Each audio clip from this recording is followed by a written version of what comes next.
नमस्कार, मैं हूं अशोक श्रीवास्तव और आप देख रहे हैं एएनसी न्यूज़ 24x7।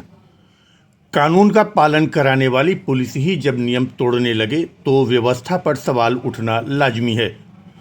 अमेठी के गौरीगंज कोतवाली क्षेत्र के बाबूगंज बीओबी बैंक के पास आज महिला थाने की सरकारी बोलेरो ने ऐसा कहर बरपाया कि एक परिवार की दुनिया ही उजड़ गई। तेज रफ्तार बोलेरो ने सामने से जा रही बाइक को इतनी जोरदार टक्कर मारी कि बाइक के परखच्चे उड़ गए। हादसे में एक युवक की मौके पर दर्दनाक मौत हो गई, जबकि 2 घायल युवकों को गंभीर हालत में जिला अस्पताल रेफर किया गया था, जहां से उनकी हालत और गंभीर देखते हुए एम्स रायबरेली के लिए रेफर कर दिया गया है।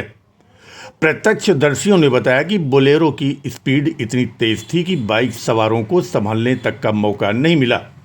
लेकिन इस हादसे के बाद जो खुलासा हुआ उसने पुलिस की कार्यप्रणाली पर गंभीर सवाल खड़े कर दिए।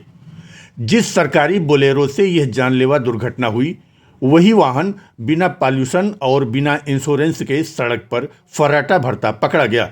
यानी जिस विभाग पर कानून लागू करने की जिम्मेदारी है, वही खुद नियमों की धज्जियां उड़ाता मिला। अब आप इस वाहन का डिटेल भी जान लीजिए। आज की तारीख में ये वाहन 7 साल 9 महीने 19 दिन का हो चुका है। इसका बीमा कब एक्सपायर हुआ इसका तो पता नहीं, लेकिन मौजूदा समय में इस वाहन का बीमा नहीं है और प्रदूषण की अवधि भी 22 जनवरी 2025 को समाप्त हो चुकी है। फिर भी चूंकि गाड़ी सरकारी है, इसलिए किसी की क्या मजाल कि इसके बारे में कोई टीका टिप्पणी कर सके। बड़ी बात तो यह है कि विभाग की गाड़ियों के रखरखाव और कागजों को दुरुस्त रखने वाले जिम्मेदार ही गैर जिम्मेदारी करने लगें तो दूसरों को क्या कहा जाए।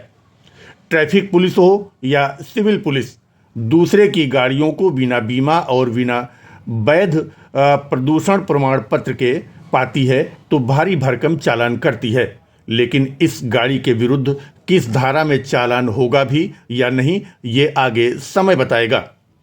हादसे के बाद मौके पर जुटी भीड़ में भारी गुस्सा है।